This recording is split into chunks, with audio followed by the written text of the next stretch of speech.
Laura Ling and Yoona Lee had been sentenced to 12 years hard labour for entering North Korea illegally. Their release came after the intervention of the former US President Bill Clinton, who visited Pyongyang yesterday. From Washington, Adam Brooks reports. Their plane touched down in the California dawn. And the two journalists, Laura Ling and Yoona Lee, who had just been rescued from the prospect of 12 years in a North Korean labour camp, were reunited with their families.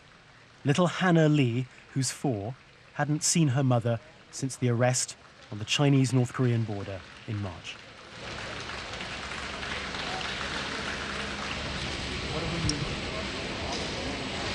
We were taken to a location, and when we walked in through the doors, we saw standing before us President Bill Clinton.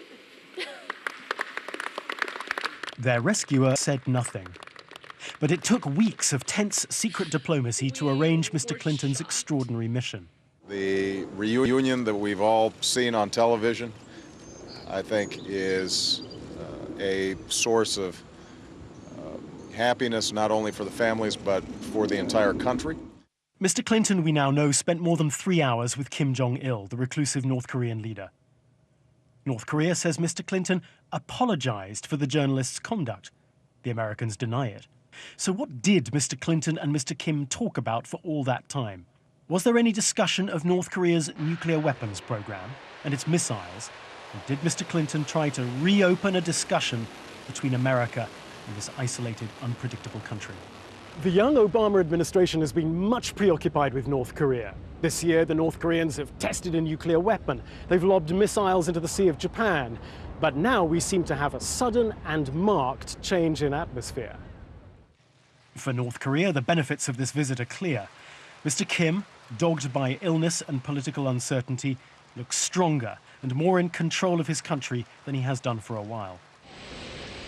The question now is whether this very human story will translate into an opportunity to defuse North Korea's nuclear ambitions and to bring that country in from the cold.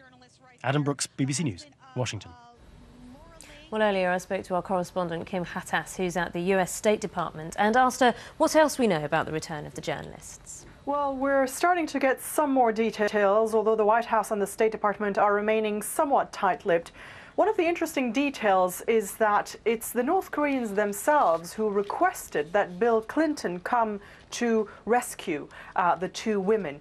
They told this to the two women. They then relayed that information to their families back in the US. The families contacted the State Department. President Obama then asked Bill Clinton whether he would consider carrying out that mission, and Bill Clinton accepted. It's a very interesting detail. You'll remember, of course, that Bill Clinton was supposed to be going to Pyongyang at the end of his administration in 2000.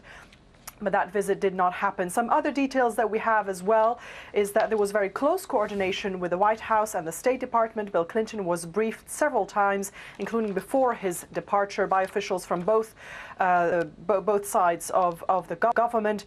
He was also given assurances that he would be able to come back with the two women. So he did not just get on a plane planning to negotiate the release in Pyongyang. He was given assurances that it was pretty much a done deal and that he was going to Pyongyang to bring the two women home with him. OK, well, now that this deal has been done, what does this mean now for the relationships between the United States and North Korea? Well, there's a lot of hope that it's going to help bring down the tension, which has been rising steadily over the last few months in the region and between North Korea and Washington.